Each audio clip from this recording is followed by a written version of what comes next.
여러분들은 살아오시면서 믿었던 사람으로부터 뒤통수를 맞아본 적 있으십니까? 배신을 당해본 적이 있냐 하는 말씀입니다. 배신의 아픔이 오죽했으면 등에 칼을 꽂는다는 표현까지 있겠습니까? 모든 것은 일어나기 전에 징후가 있는 법. 배신도 아무나 하는 것이 아니라 꼭 이런 행동을 보이는 사람이 하게 됩니다. 그래서 오늘은 언제고 한 번은 반드시 우리 뒤통수를 칠 놈들의 특징에 대해 여러분들과 이야기 나눠보려고 합니다. 여러분들을 배신한 연놈들에게는 어떤 특징이 있었습니까? 제가 첫 번째로 꼽은 언제고 반드시 뒤통수를 칠 놈들의 특징은 바로 대충 사과하는 사람입니다. 자신이 궁지에 몰렸을 때 대충 땜빵에서 얼렁뚱땅 다음 국면으로 넘어가려는 사람이 있습니다. 이런 사람들이 사과랍시고 하면서 자주 사용하는 말이 있죠. 바로 이유여하를 막론하고 또는 이유 불문하고 그냥 내가 잘못했다. 알았어, 내가 잘못했어. 이런 표현과 말투입니다. 아니, 사과할 때는 원인과 과정 그리고 결과를 분명히 짚어가면서 반성을 해야 하는 거 아닙니까? 그런데 그저 상황만 벗어내려는 사람은 그냥 미안하다고만 합니다. 얼버무리는 거죠. 이렇게 대충 사과해놓고 사과했으니 끝났다며 다시는 말도 꺼내지 말라고 합니다.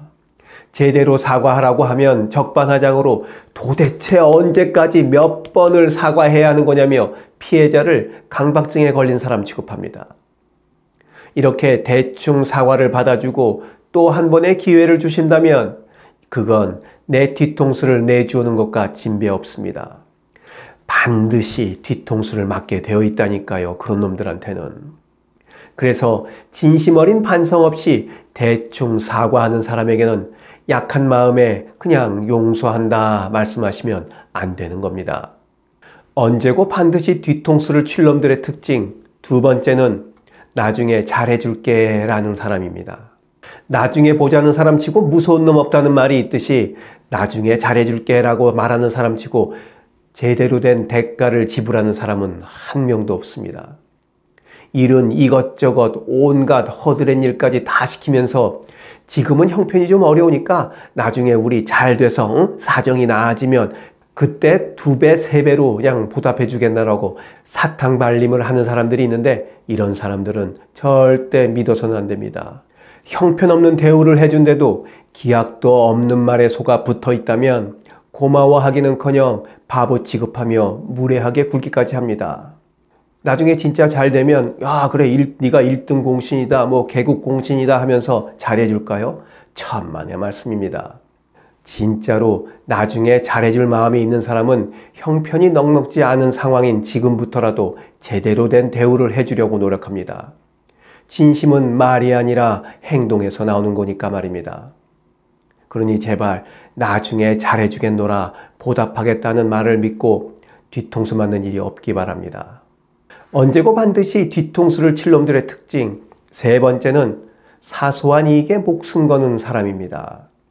평상시에 과도할 정도로 친절하고 너그러울 뿐만 아니라 부담이 될 정도로 막 이것저것 필요치 않은 것도 막 챙겨주는 사람이 양 사소한 이익 앞에서 돌변하는 경우가 있습니다. 갑자기 안면을 바꾸면서 마치 상대방이 자기를 이용해서 뭔가를 뜯어먹으려 했던 사람처럼 오해하고 몰아세우기까지 합니다. 작은 이익 앞에서도 이렇게 돌변하는 사람인데 좀 더 큰 이익 앞에서는 어찌 행동할까 상상해보면 아주 끔찍하기까지 합니다. 가끔 제게 사연을 보내는 분들 이야기를 좀 들어보면 형제 자매 사이에서도 이런 일을 당하시는 경우가 많더라고요. 피를 나눈 형제 자매인데 이거 어쩌면 좋습니까? 사소한 이익에 낯빛을 바꾸고 돌변하는 사람에게 맞서 양 같이 대놓고 싸우다가 똑같은 사람 되지 말고 그 사소한 거 그냥 먹고 떨어지라는 식으로 던져주고 관계를 정리하는 게 속 편하게 사는 길입니다. 그깟 거 없어도 살지 않습니까? 살다 보면 어쩌다가 한두 번씩 뒤통수를 맞는 경우가 있습니다. 저도 영상을 준비하면서 생각해보니 한 사람이 떠오르긴 합니다. 그렇다고 악감정이 남아있는 것은 아니고요. 그런 사람에게 제 에너지를 낭비할 필요가 없지 않습니까? 영상을 보신 모든 분들이 뒤통수 맞는 일 없이 믿음과 사랑 속에서 평화롭게 살아가시길 바라며 오늘 이야기 마치도록 하겠습니다. 뒤통수 칠 놈들은 반드시 칩니다.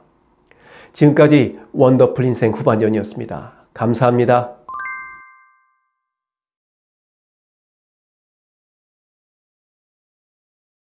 하루를 충만하게 살아가는 좋은 사람들이 모여있는 곳이 있습니다. 바로 지난 3월 5일에 문을 연 실버들의 전성시대 네이버 카페입니다. 서로를 격려하고 응원해주는 넓은 마음과 나와 다른 생각을 지닌 사람까지 포용할 수 있는 열린 마음을 갖고 계시다면 실버들의 전성시대에 가입하시기 바랍니다. 댓글란 맨 위에 적어놓은 링크를 누르시면 가입할 수 있습니다. 아주 쉬워요.